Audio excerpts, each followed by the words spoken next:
The Assembly will hear an address by Her Excellency Mia Amor Motley, Prime Minister,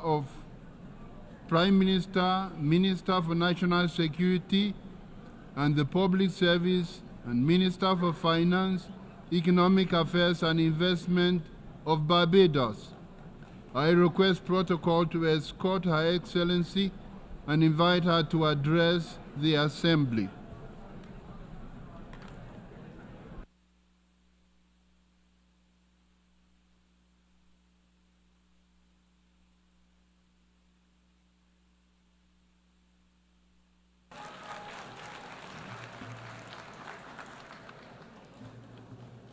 President, we need a reset, and we need to reset. Mr. President, in your absence, I congratulate you on your assumption of this chairmanship of the General Assembly.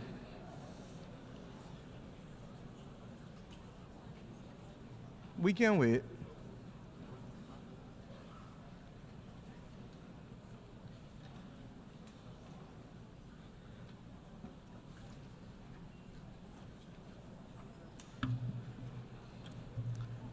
As I said, Mr. President, we need a reset, and we need to reset. Those of us here today representing our brothers and our sisters the world over have endured 4 years of polycrises. As the children of Mother Earth, we continue to wrestle with the climate crisis. As a human family, we grapple with the legacy of the pandemic. As a digitally connected people, we are now, regrettably, confronted by multiple theaters of war and scenes of horror and famine flowing from that war, armed conflict instead of pursued development. Citizens of every country as well, struggling to contain the rising cost of living and the implications for them and their families on a day-to-day basis. And Mr. Speaker, Mr. President, we are all now threatened by the second but silent pandemic of antimicrobial resistance, together with a growing incidence of death and disability from chronic non-communicable diseases. We cannot afford the distraction of war. If ever there was a time to pause and to reset, it is now. Collectively as an international community, and individually as leaders in each of our countries, we must now deliver new opportunities and solutions to these crises which dampen economic growth, which restrict the ambitions of our people and numb our sense of the beauty and goodness that the world ought to be offering because it has it to offer. The reset for which I am calling, and indeed all of our citizens are demanding, must see an end to all forms of discrimination. That rules and institutions today exist which create first and second class citizens, as we have said from this podium year after year, depending on your nation of origin, militate against the trust and the credibility and the hope, and it fosters a crisis of confidence in the existing international order, which must become inclusive and responsive for all. More than any other complaint from this podium has been the disparity in treatment and the inability to be able to have fair and transparent treatment for all that would lead to the trust necessary for us to solve the problems of our times that are truly beyond man-made causes.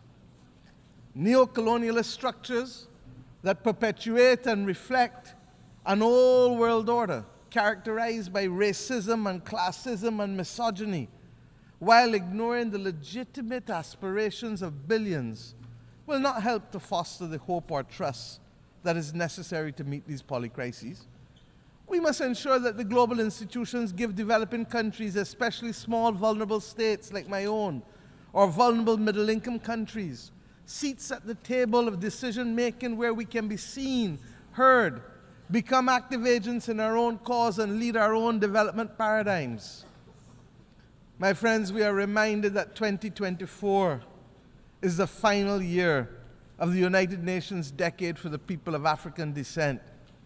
Much has been achieved, but the recognition, the justice, and the development for people of African descent that was promised by this decade has, to say the least, not yet been fully realized.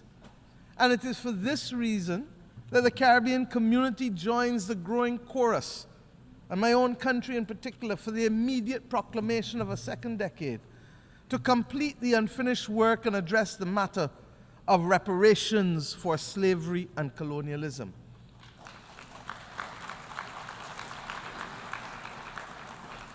I start here because this is a necessary but complex conversation, and the Caribbean community is resolute that it must happen.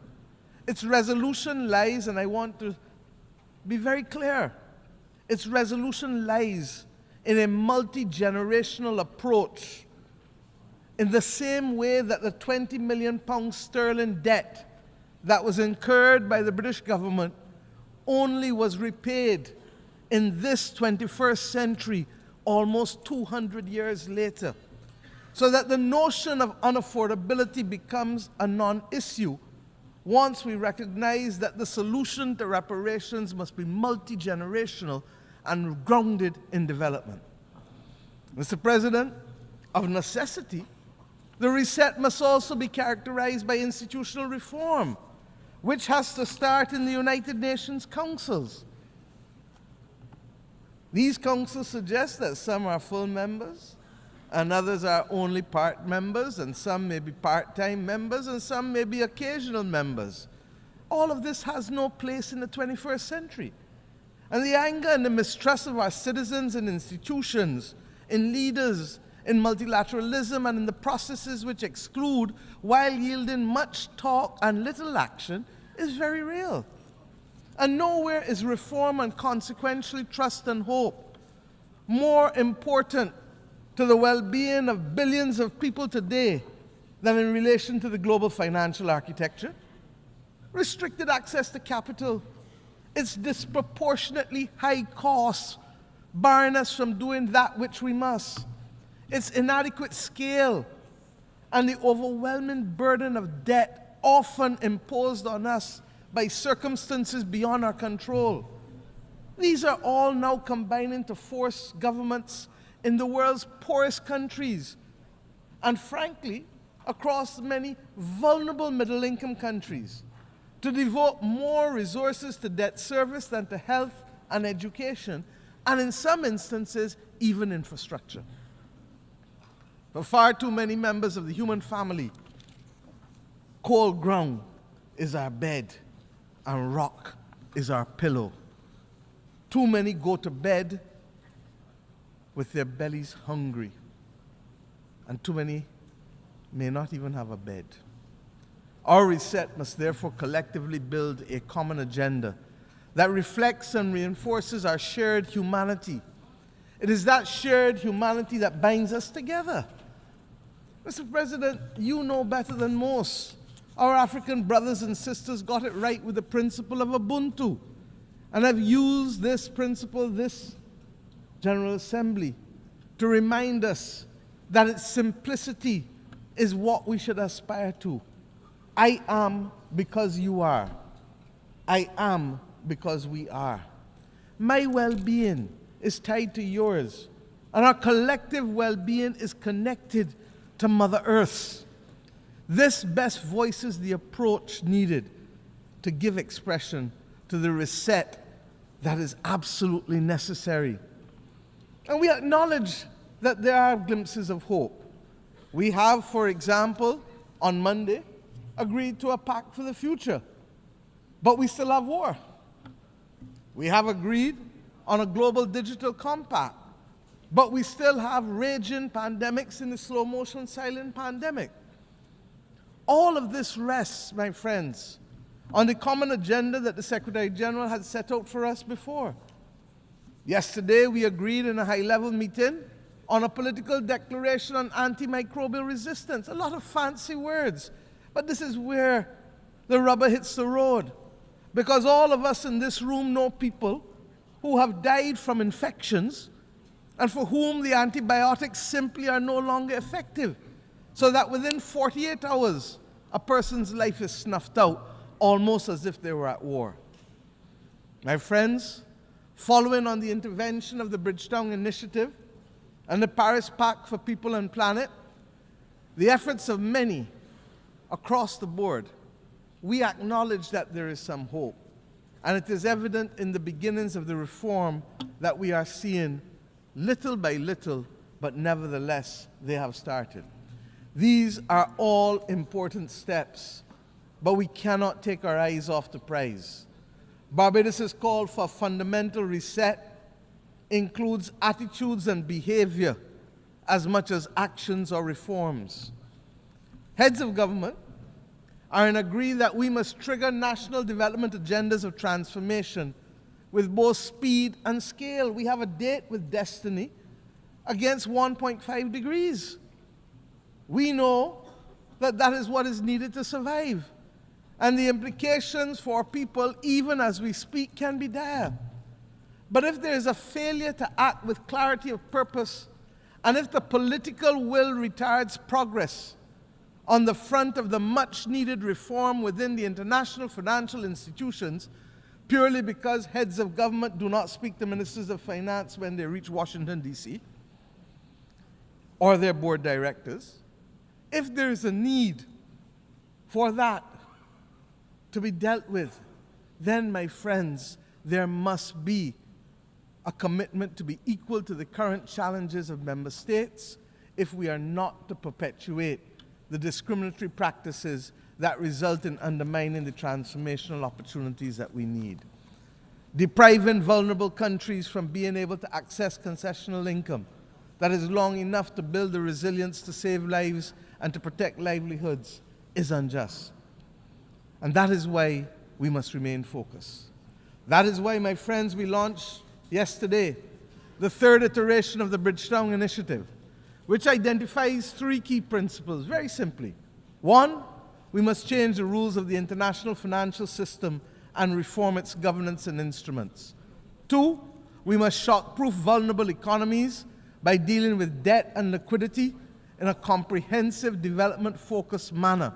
And if we need to give countries a shot of liquidity like we give them a shot of adrenaline to avoid them falling off the cliff of death, then we must do so. And thirdly, we must augment financing by boosting country capacity to invest in resilience by several means, including what has been announced already, the rechanneling of special drawing rights through our multilateral development partners, but that will only be truly effective if there is another issuance of SDRs in the near future. Indeed, we must also address the challenge, and this I believe to be the fundamental mission of this generation, of how we are going to secure the global public commons to be able to maintain our safety and stability as a global community. We're going to have to discuss how we can secure it, and of course, how we must finance it. And that is not only the climate crisis or the loss of biodiversity that we speak about, but the other many global challenges that can truly destabilize countries and regions.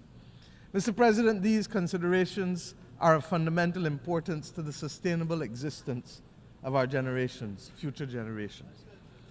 The SIDS agenda is another story of promises made but not kept.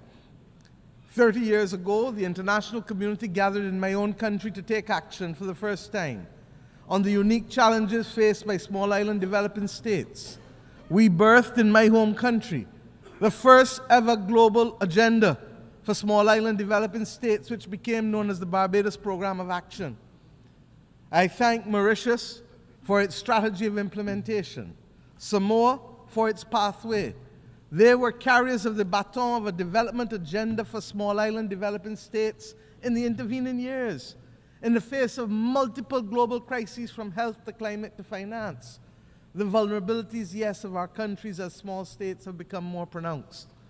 In May of this year, we gathered in Antigua and Barbuda for the 4th International Conference on Small Island Developing States.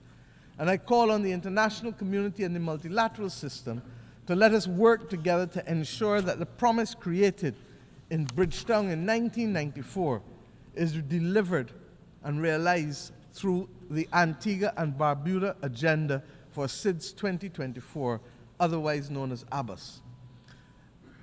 Let me use this opportunity as well to inform you that 2 days ago we took over the presidency of the Climate Vulnerable Forum, the V20 countries of the world, from Ghana, whose president I would like to thank for the excellent stewardship of the group over the past 2 years, and indeed for the strengthening of its institutional capacity.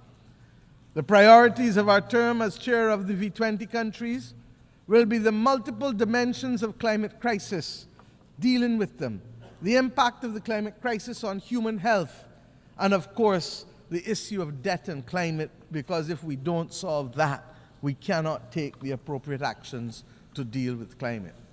I invite all United Nations members who are not yet members of the V20 but who are climate vulnerable to join this group, because it is only through amplification of our voices and consistency of our message and solidarity that we will continue to see the pace and scale of reforms that we need to be able to save our people's lives. I commend to you the declaration of the leaders of the Climate Vulnerable Forum that was adopted this week on Wednesday. Mr. President, above all else, we need a global reset on peace. There needs to be global peace. And those of us who are old enough would have recognized that there are peaks and valleys as it relates to this issue of conflict. There are few areas where the world is more in need of the United Nations acting as the United Nations to secure the objectives of the Charter than in the area of peace and security.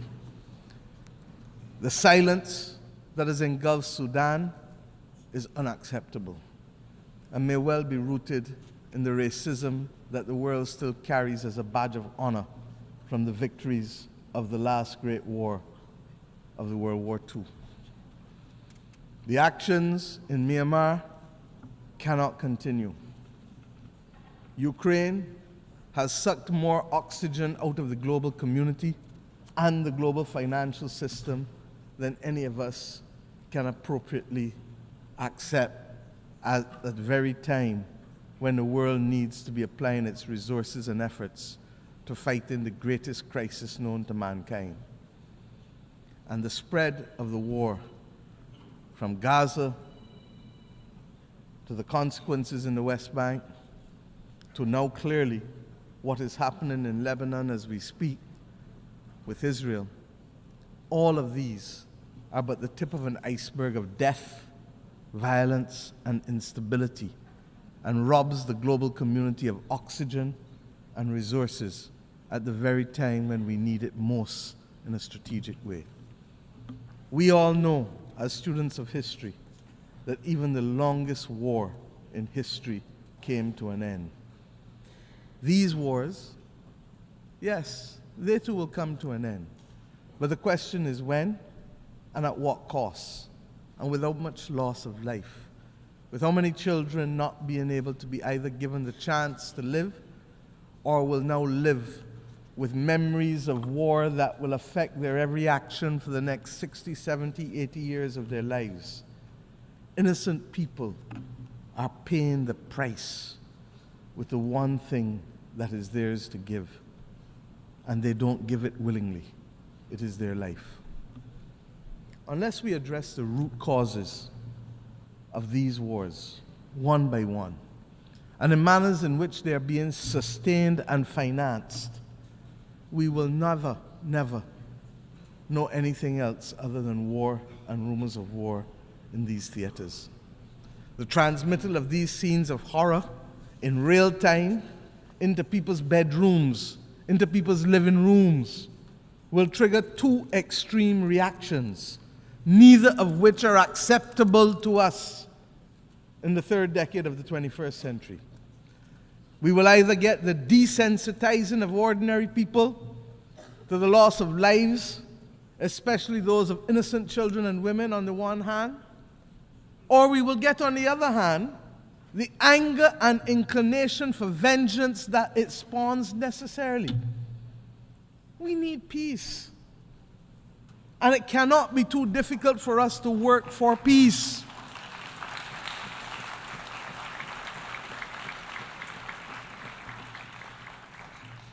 It is the same Bible that tells us in the stories of the Old Testament, much which has guided many people across this world. But when we turn from the Old Testament to the New Testament, it is Romans that says to us, vengeance is mine, saith the Lord, not any country, not any human being, so that the Bible can't be used as a convenient aid when it suits us and rejected when it doesn't. In the midst of this maelstrom, we were very clear. My country took the step this year of recognizing and establishing diplomatic relations with the state of Palestine, in spite of having supported a two-state solution since 1969.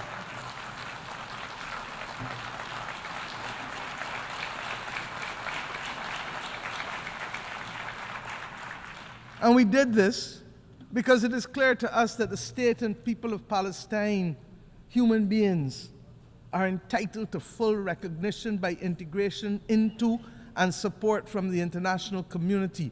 The Charter does not say we the people, with the exception of any one group from any one part of the world. We join with others, therefore, in congratulating the state of Palestine in taking their seat among the United Nations member states as they did on the 10th of September of this year.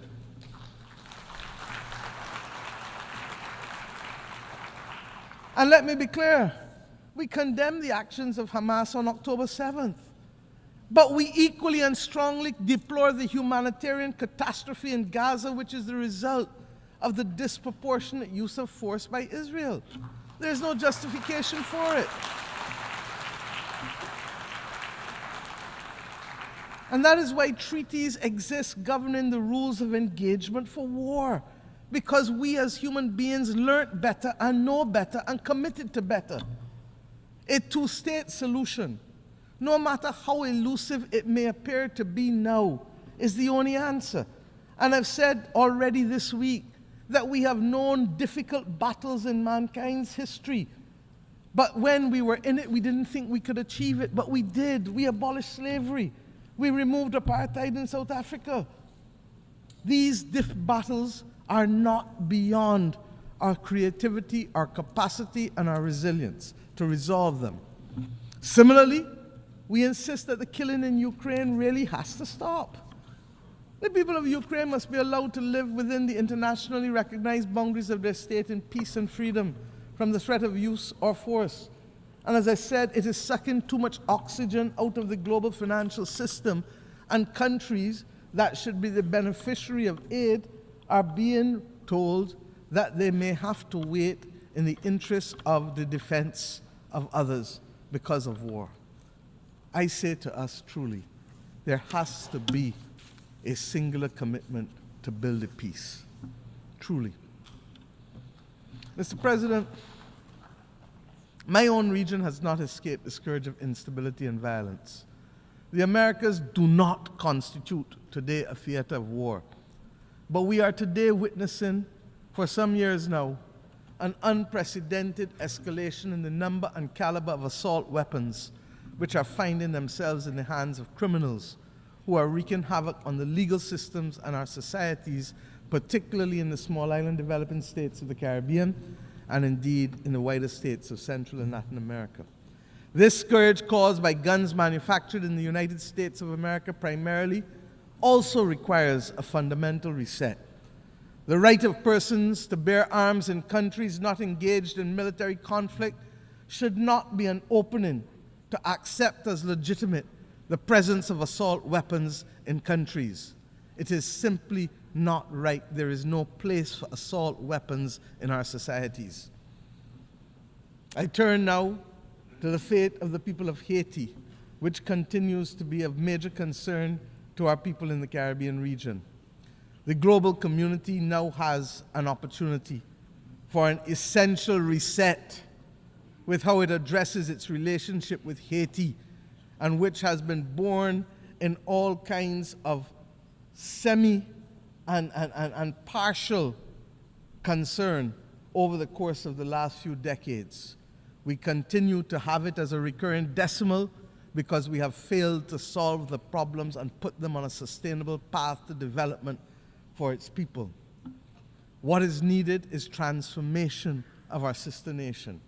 And yes, we must provide first and foremost security, but transformation must be its handmaiden. The government and people of Haiti need the full support of the international community, not just in the short term, but in the long term. And yes, this starts by extending the mandate of the Multinational Security Support Force, escalating the work of the United Nations, deploying all the tools of bilateral, regional, and global cooperation, not excluding countries who want to participate for spurious reasons, ensuring that those of us who can step up to the plate by significantly increasing the pledge funds, that we do so, because we know that it takes cash to be able to deploy the forces and the police necessary to help with the restoration, so that Haitian mother or that Haitian child can go about their day-to-day life without fear of being assaulted or killed or being denied the right to work because of their simple fear of walking the streets. The Caribbean community has been working hard this year to support our largest member state. And in the early part of the first few months of this year, we met on Haiti almost 3 to 4 times a week to guarantee the stability that we ask you now to help us secure. We thank the efforts of the Eminent Persons Group of former CARICOM prime ministers who were on the front line of helping to resolve this complex problem day in and day out, so that we could find a political consensus for Haiti. That Haiti had at this General Assembly both the interim president of the Transitional Council and Prime Minister Corneille is a remarkable achievement given where Haiti was in February of this year. Let them continue on a path, please, of securing their future. And we cannot be on this podium speaking about Haiti without thanking Kenya and President Ruto for their remarkable leadership. After many delays and in what represents now a historical precedent for an African country, they have ensured that an African country has taken the lead in helping to tackle the peace and security challenge beyond its own continent. That is the kind of reset that we need in the international community. And Mr. President, you cannot come on this platform, regrettably, although I look forward to the day when I will not have to say it, when we must ask for reprieve for the people of Cuba. It is unacceptable, it is unconscionable, and that it continues today is a mark on our international conscience. The Cuban people continue to face the most dire of economic circumstances, and that this is directly as a result of its exclusion and its designation as a state sponsor of terrorism. And I have addressed our only knowledge of terrorism, and Cuba is in fact the downing of the Cubana plane off the waters of Barbados, where Cubans, Guyanese, and Koreans were killed.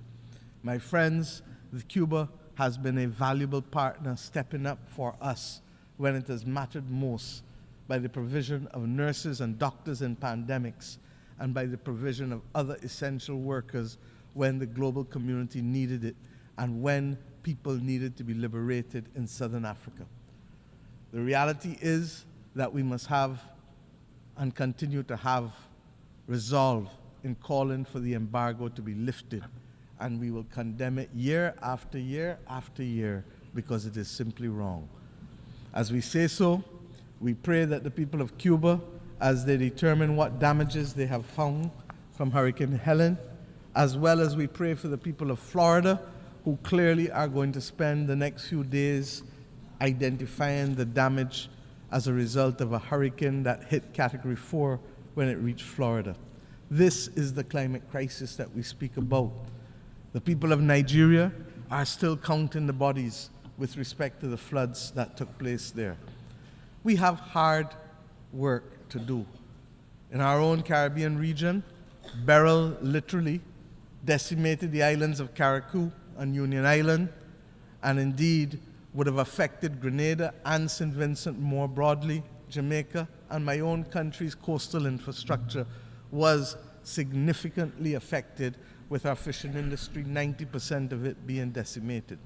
This season of superlatives, with its floods and droughts, its hurricanes and fires, will take the lives and livelihoods of too many.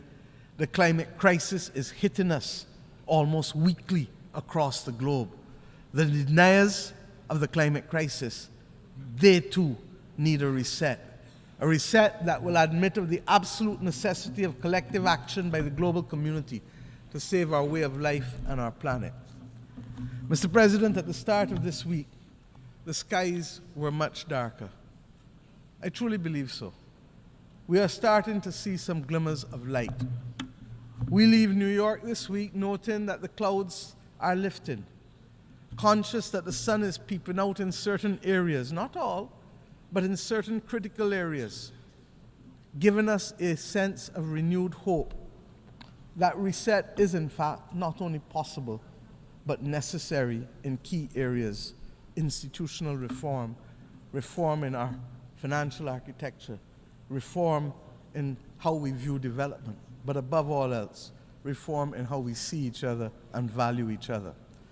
This hope springs from the Pact for the Future and the many declarations that we have made here, the terms in which my fellow leaders spoke from this platform for the most part, the urgent need to recognize reset, reset, reset, even if they didn't call it by that name. It is as if we all truly understand and accept the challenge of rising to solve the major difficulties that are faced by the people of the world, and to recognize that global moral strategic leadership requires of us the commitment to redress the wrongs and to take care of saving people and planet. But recognition of the need for the reset, while it is the first step in any issue, what is now also needed is eternal vigilance as our companion, so that as we take the steps to transform attitudes and institutions and rules, we will not succeed overnight. We will not succeed even in the next decade. But if we don't do the reset to change the legacy of centuries of exploitation and domination, we will not be fit for purpose to meet the needs of our people in the third decade of the 21st century. I can think, therefore, of no better way to conclude than with a song that I had cause to use almost 30 years ago from my own country. Song from Edwin Yearwood, when I first stood on this podium almost 30 years ago in 1995 as a young minister of youth. And I quote, "A voice in my head keeps talking to me. It tells me the road is long. It tells me we must be strong. Roll with the pain and roll with the strife, for today is the rest of the start of your life." Mr. President, may the new hope fostered here this week signal the start of a new deal for people who hitherto were not seen, and even with the existence of this body, whose voice and presence were not felt. These people have been recognized too often, and these countries, as mere statistics, and not with the human dignity that is their birthright, or the human dignity that is the conferred right from these United Nations. Mr. President, I thank you.